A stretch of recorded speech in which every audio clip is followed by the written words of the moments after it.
বন্ধুসকল, আজি আমি ডিছকাছ কৰিব গৈছোঁ ADRE 2024 হৈ যোৱা কুৱেশ্যন পেপাৰখনৰ GK পৰ্শ্যনখিনি। ঠিক আছে, ইয়াত আমি ইংলিছ পাৰ্টখিনি ডিছকাছ কৰিম, মানে ইংলিছৰ GK পৰ্শ্যনখিনি। ঠিক আছে, তো ফাৰ্ষ্ট কুৱেশ্যনটোলৈ আহিছোঁ, last capital of Ahom kingdom.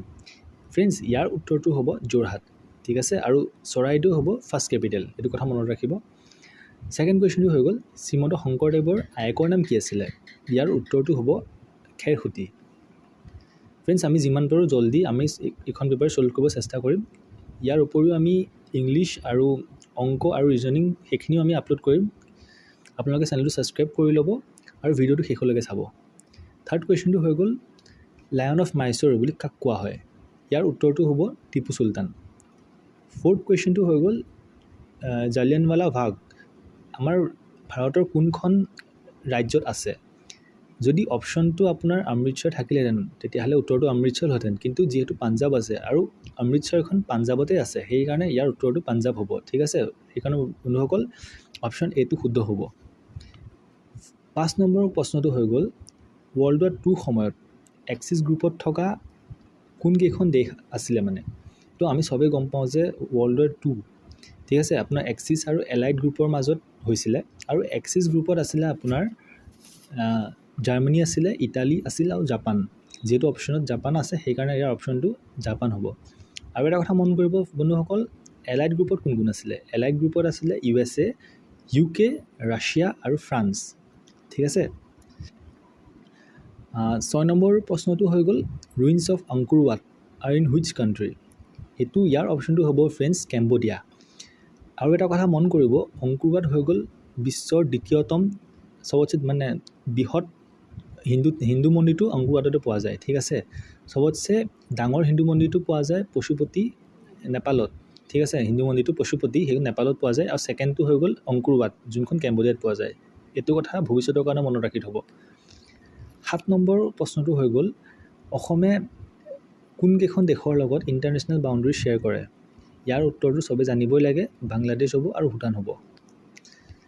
তাৰপিছত 8 নম্বৰ প্ৰশ্নটো হৈ গ'ল, যদি এখন এৰোপ্লেন চেন্নাইৰ পৰা গুৱাহাটীৰ ফালে আহি আছে, তেতিয়াহ'লে ই কোনটো দিশে ই উৰি আছে মানে? তো আমি গম পাওঁ যে চেন্নাইখন আছে ছাউথত আৰু আমাৰ গুৱাহাটীখন আছে ইষ্টত, সেইকাৰণে ইয়াৰ উত্তৰটো হ'ব ছাউথ টু ইষ্ট, মানে অপশ্যন এটো হ'ব। ইয়াত আপোনাৰ বহুতে কৈ আছে ছাউথ ইষ্ট টু ৱেষ্ট হ'ব, ৱেষ্ট টু ইষ্ট হ'ব, নৰ্থ টু ইষ্ট হ'ব, কিন্তু ইয়াৰ শুদ্ধ উত্তৰটো ছাউথ টু ইষ্টে হ'ব। আপোনালোকে ডাইৰেকশ্যনটো আঁকি ল'ব, আঁকি পেলাই আপোনালোকে কৰি চাব, সেইটো উত্তৰ পাব। যদি অপশ্যনটো আপোনাৰ ছাউথ নৰ্থ থাকিলেহেঁতেন তেতিয়া আমি অলপ কণ্ট্ৰভাৰ্চিয়েল হ'লহেঁতেন, কিন্তু ইয়াৰ অপশ্যনটো এতিয়া ছাউথ টু ইষ্টে হ'ব।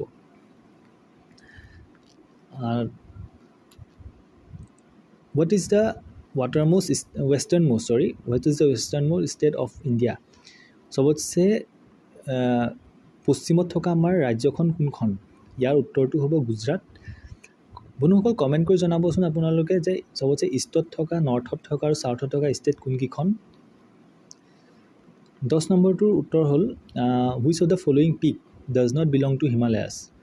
ফ্ৰেণ্ডছ, এটা কথা মনত কৰিব, আন্নামুদিখন আপোনাৰ কেৰেলাত আছে। ঠিক আছে, আৰু কেৰেলা হৈ গ'ল ছাউথ ইণ্ডিয়াৰ, সেইকাৰণে আৰু হিমালয়টো আছে আমাৰ ছিকিমত। তো এইটো আপোনালোকে জানিবই লাগে যে আন্নামুদি অপশ্যনটো হ'ব নোৱাৰে, সেয়েহে উত্তৰটো অপশ্যন চি হ'ব আন্নামুদি। নেক্সট কুৱেশ্যনটো হৈ গ'ল, the Great Barrier Reef is located in the seas near which continent? ইয়াৰ অপশ্যনটো হ'ব option B Australia.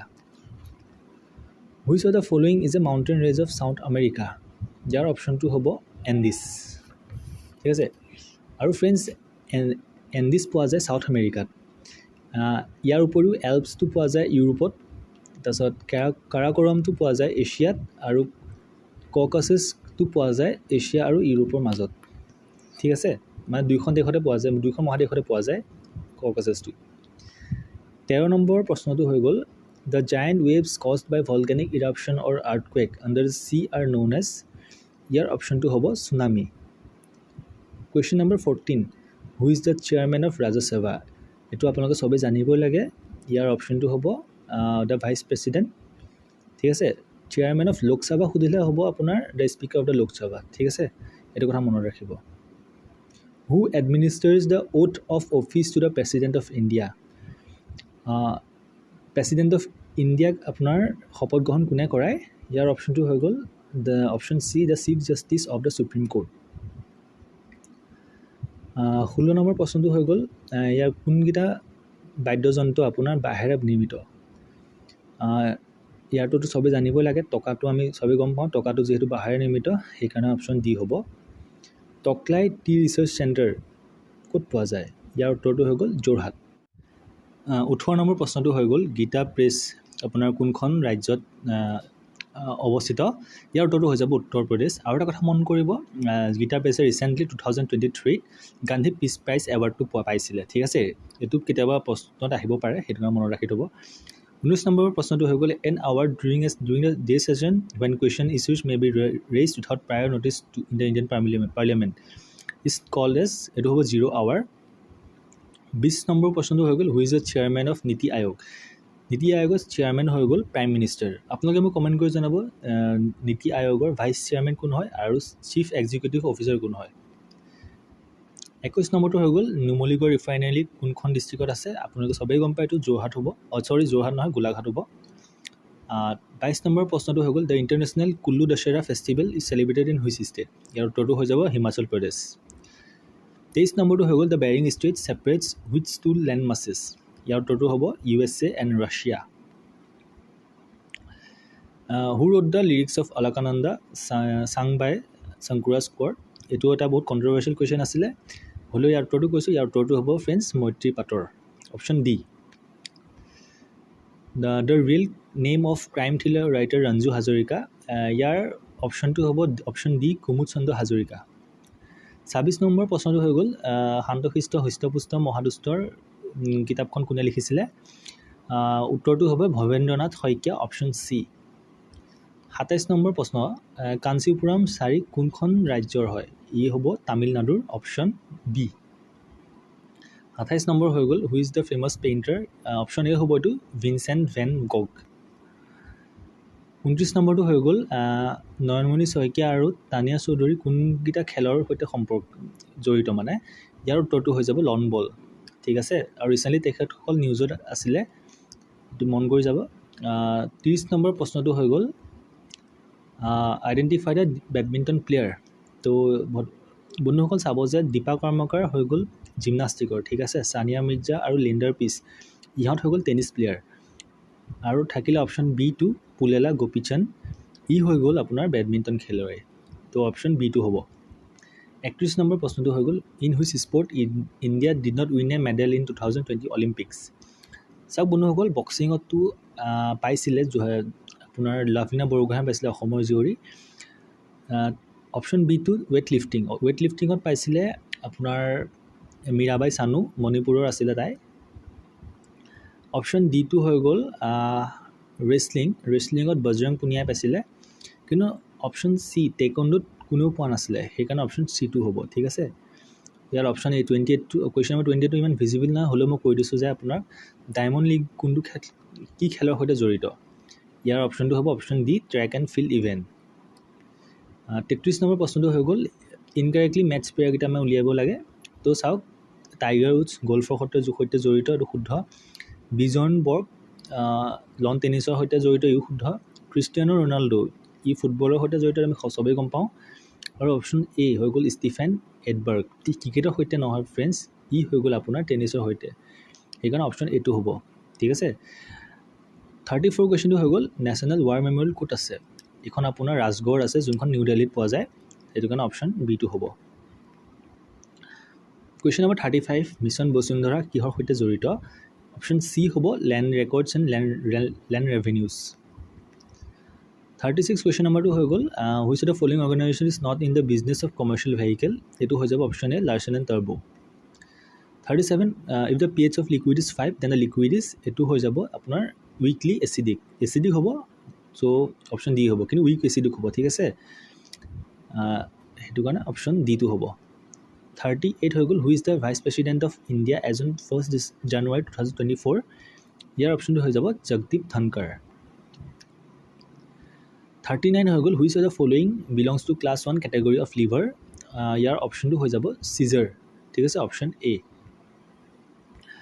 Question number 42 হৈ গ'ল, the national flag of which country has a white cross over red background. ইয়াৰ অপশ্যনটো হ'ব অপশ্যন বি ছুইজাৰলেণ্ড। 41টো হৈ গ'ল, which of the following is considered as the earliest compilation. ইয়াৰ option উত্তৰটো হ'ব Rigveda. Question number 42, which of the following places was a part of Indus valley civilisation. বন্ধুসকল, যদি আপোনালোকে ইণ্ডাছ ভেলী চিভিলাইজেশ্যনটো ওপৰে হ'লেও পঢ়িছে, তেতিয়াহ'লে আপোনালোকে অপশ্যনটো জানিবই লাগে। ইয়াৰ অপশ্যনটো হ'ব option C Mohenjodaro. Question number 43, who among the following was involve in a battle of Waterloo.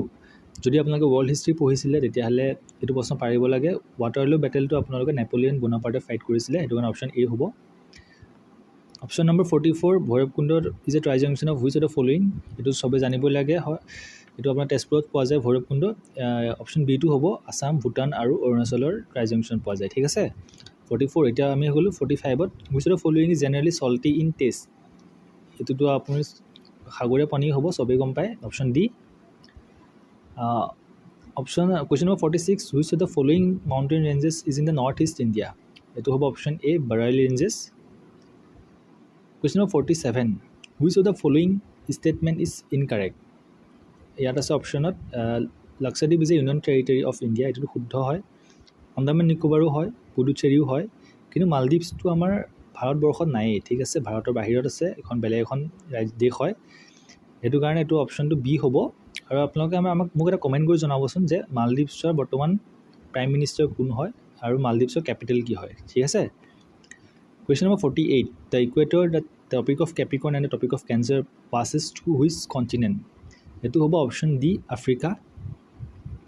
49, which of the following is an island state of United States of America. এইটো হ'ব অপশ্যন চি হাৱাই। 52 হৈ গ'ল, sudden burst in the open hot water. এইটো হৈ যাব option এ গেইচাৰ। 51টো হৈ গ'ল, যদি আপোনালোকে ইণ্ডিয়ান পলিটি পঢ়িছে তেতিয়াহ'লে এইটো আপুনি পাৰিবই লাগে। কোনটো আপোনাৰ কনষ্টিটিউশ্যন ইণ্ডিয়াৰ পাৰ্ট নহয়, ঠিক আছে, এইটো হৈ গ'ল আপোনাৰ কম্পনেণ্ট নহয়, অপশ্যন এ বিটো হৈ যাব, ঠিক আছে, directive rights of the centre. ইয়াৰ উপৰি directive principle of state policy DPSP, এইটো আমি শুনি আহিছোঁ, পাৰ্ট 4 আছে। ফাণ্ডামেণ্টেল ৰাইটছো আছে, ফাণ্ডামেণ্টেল ডিউটিছো আছে, সেইকাৰণে অপশ্যন বিটো হ'ব। 52টো হৈ গ'ল, এ কণ্টিনিউৱাছ ৰাইজ ইন দ্য প্ৰাইচ লেভেল। ইয়াৰ উত্তৰটো হ'ব অপশ্যন ডি ইনফ্লেশ্যন। 53টো হৈ গ'ল, DAY ষ্টেণ্ডছ ফৰ, এইটো হ'ব অপশ্যন বি দীনদয়াল অন্ত্যোদয়া যোজনা। 54টো হৈ গ'ল আপোনাৰ পদ্মশ্ৰী ৰংবং তেৰাং কোনখন উপন্যাসৰ বাবে কোনখন উপন্যাস ৰচনা কৰিছিল। এইটো হৈ যাব অপশ্যন চি ৰংমিলিৰ হাঁহি। কুৱেশ্যন নম্বৰ 55টো হৈ গ'ল, which of the following is not a central arm police force. Central arm police force কোনকেইটা নহয়, ইয়াৰ ভিতৰত হ'ব ICG। ইয়াৰ উপৰিও ফ্ৰেণ্ডছ এটা কথা মনত ৰাখিব, SSB, NSG, CISF, Assam rifle, border security force, CRPF, ITBP, ইহঁত সকলোবোৰ আপোনাৰ চেণ্ট্ৰেল আৰ্ম পুলিচ ফ'ৰ্চ হয়, ঠিক আছে, এইটো কথা মনত ৰাখিব। কুৱেশ্যন নম্বৰ 56টো হৈ গ'ল, which is the chemical symbol for silver. এইটো হৈ যাব AG। ইয়াৰ উপৰি SI টো হৈ গ'ল চিলিকন আৰু AU টো হৈ গ'ল গ'ল্ডৰ, ঠিক। Question number 57, which is the president of USA on 1st January 2024। এইটো হৈ গ'ল অপশ্যন চি জো বাইডেন, যাক পটাছ বুলিও কোৱা হয়। কুৱেশ্যন নম্বৰ 58টো হৈ গ'ল, which of the following is considered as a power house of an animal cell. এইটো হৈ যাব মাইট্ৰকণ্ড্ৰিয়া, অপশ্যন ডি।